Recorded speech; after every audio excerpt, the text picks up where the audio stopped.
From humble potatoes to the iconic stacked chips, Pringles is arguably the most iconic chip brand out there. And this is everything you ever need to know about them, including how they're made.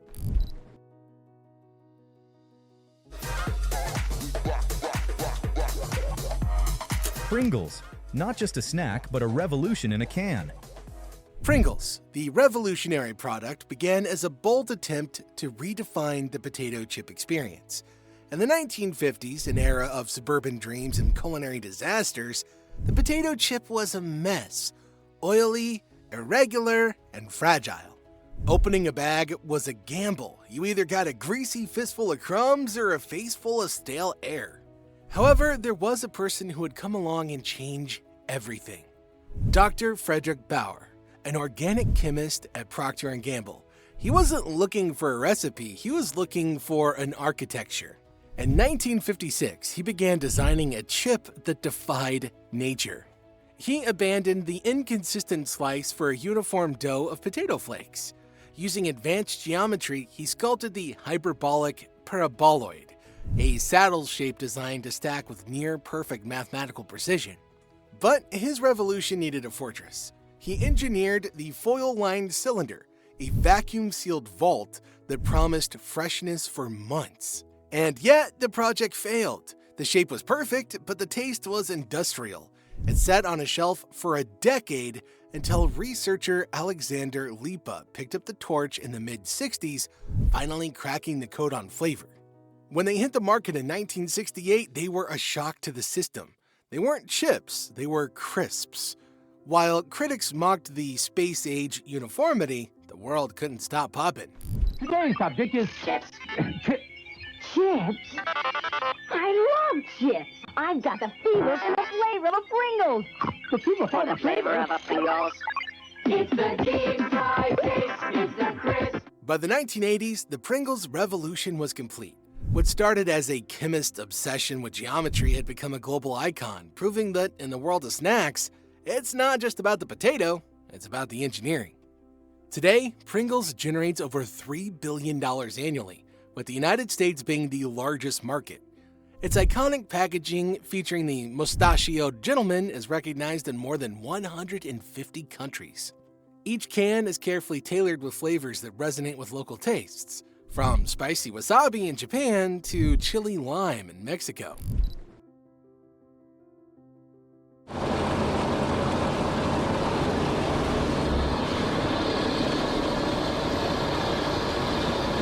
The journey of a Pringle doesn't start in a sterile lab. Beneath the shadow of the Tetons in the vast windswept plains of the Snake River Basin, a transformation is underway. This is Idaho. To the untrained eye, it's a landscape of dust and sagebrush. But to a Pringles engineer, this is the holy land of starch. It all begins deep in the rich volcanic ash soil of Idaho's Snake River Valley. Here, the climate is brutal, but perfect. Scorching summer days and ice-cool nights create the high-starch russet and Alturas potatoes required for the world's most famous snack.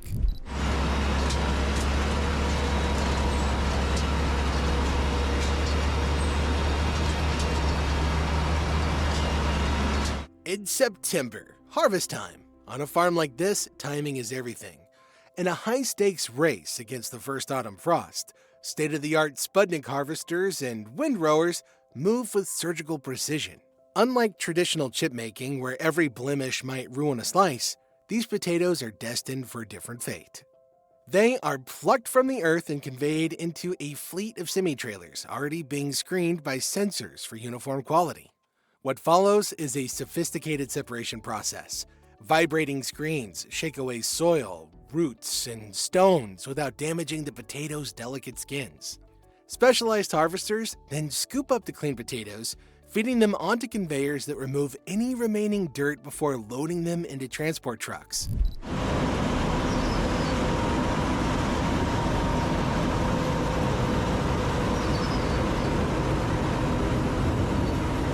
Each harvester can process up to 600 tons of potatoes per day, the equivalent of hundreds of manual laborers. The harvested potatoes are the fruits of months of careful cultivation. Planted in spring, nourished by pure Rocky Mountain snowmelt and bathed in abundant sunlight. By harvest, these potatoes contain about 20% dry starch, giving them a firm texture, a slightly sweet and nutty flavor, and the ability to stay fresh during extended storage. The journey from the deep dark earth to the bright iconic can has begun. Before the science of the factory takes over, the success of the snack rests here, in the hands of the Idaho growers and the prehistoric dust of the valley floor.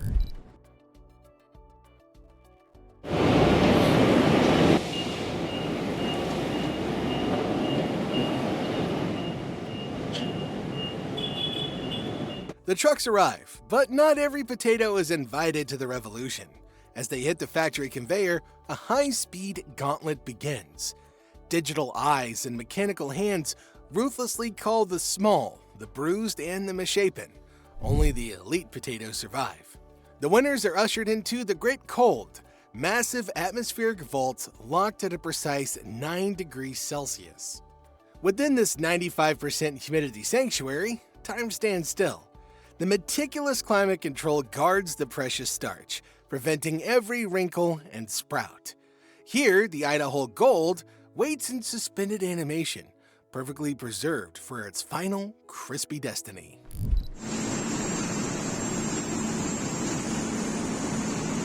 Before the science of the snack can begin, the Idaho Gold has to be stripped of its rugged past.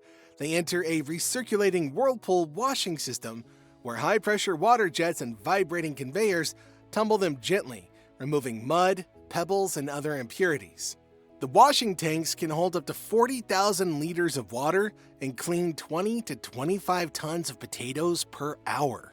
Emerging from the mist, they're no longer dusty field crops. They're pristine, polished specimens of industrial potential. Only now, purged of every impurity, are they ready to be peeled and sacrificed to the cutters.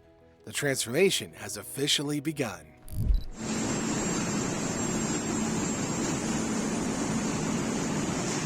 The potatoes now enter a realm of digital judgment. They race past the phalanx of high-resolution optical sensors like silicone eyes. In a heartbeat, these cameras scan for the slightest imperfection in color or surface. If a potato fails the test, a precision air jet fires like a lightning strike, blasting the offender into the reject bin. The survivors move on to the abrasive gauntlet. Inside a massive rotating drum lined with the sandpaper-like skin, the potatoes tumble in a rough embrace. This is peeling on an industrial scale. In just 60 minutes, 10 tons of rugged Idaho skin are ground away, revealing the smooth, golden flesh hidden underneath. Polished, perfected, and uniform, they're no longer products of the earth. They're ready for the blade.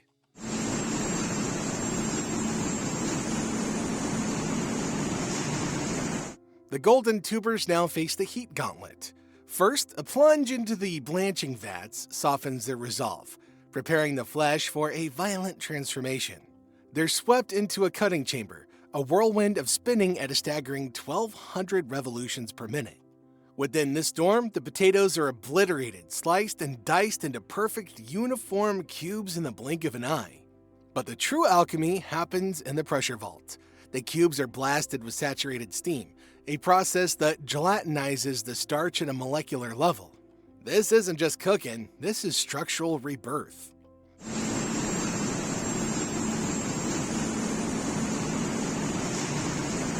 The steam creates a smooth, realistic texture, turning rigid potato flesh into a pliable medium. This elastic memory is the secret to the Pringles' final iconic curve. The potato's been broken, now it's ready to be reshaped.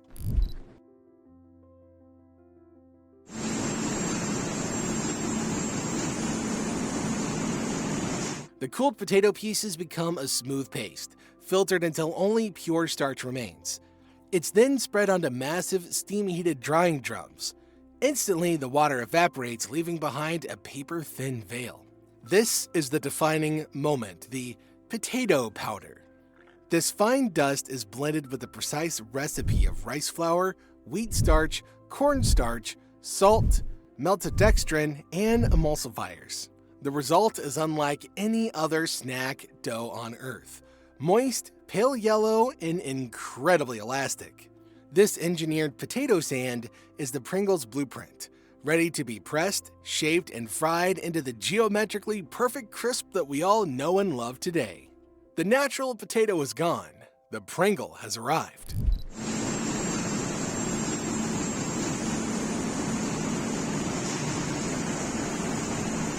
The elastic dough now meets the heavy hand of physics. Under 4 tons of pressure, it's flattened by massive steel rollers into a perfect, endless sheet about 1 millimeter thick.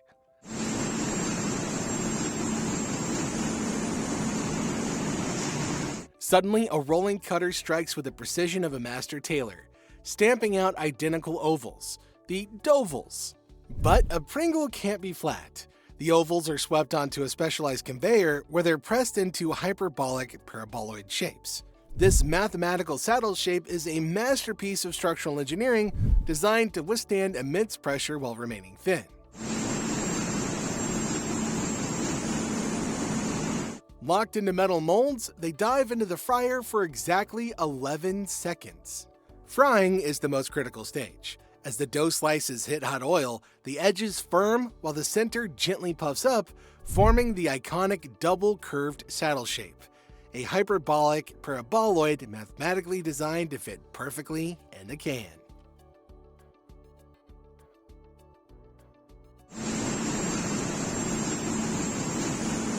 This shape not only prevents chips from breaking, but also ensures even distribution of pressure and maintains crispness.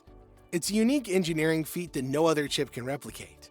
This is the geometry of the snack revolution.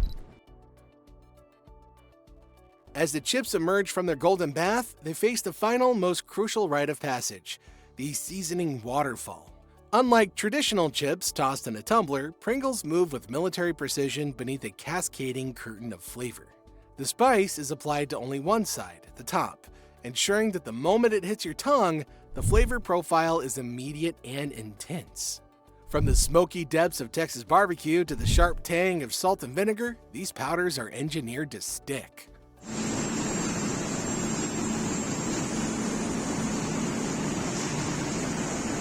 The factory produces about 2.7 tons of seasoning daily across more than 160 flavors. From Japan's spicy wasabi to America's rich cheddar cheese, Pringles are a cultural journey in a can. Fans are encouraged to stack different flavors for unique taste combinations, making snacking a playful exploration. This is flavor beyond borders. With over 100 varieties worldwide, Pringles adapts its chemistry to every culture, proving that while the shape is universal, the taste is a global adventure. After seasoning, the chips automatically stack themselves in perfect order on conveyor belts. Mechanical arms compress them into a straight column, wrap them in protective film, seal the metal bottom, and place the plastic lid on top.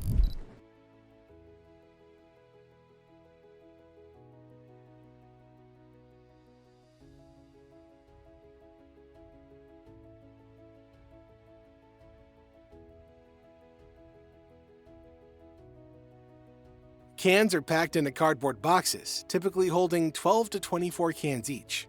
Before shipping, quality experts conduct blind taste tests under red lighting to check crispiness, flavor, and seasoning balance. Only perfect batches are approved for distribution. Pringles are more than just potato chips. They're the product of innovation, precision engineering, and a global cultural adaptation. I'm stacking cheddar, jalapeno, and sour cream and onion. The spicy nacho stack.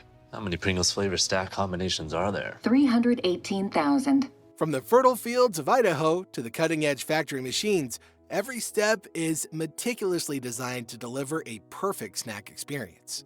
This journey exemplifies how technology and tradition can merge to elevate a simple ingredient, the humble potato, into a globally beloved treat. So the next time you hear the iconic pop of a Pringles can opening, remember the complex, fascinating industrial symphony behind every crisp bite. Pringles remind us that perfection is not accidental. It's crafted, measured, and made with passion. Whether you choose the spontaneity of traditional chips or the calculated precision of Pringles, This snack story is a testament to human ingenuity and the art of food.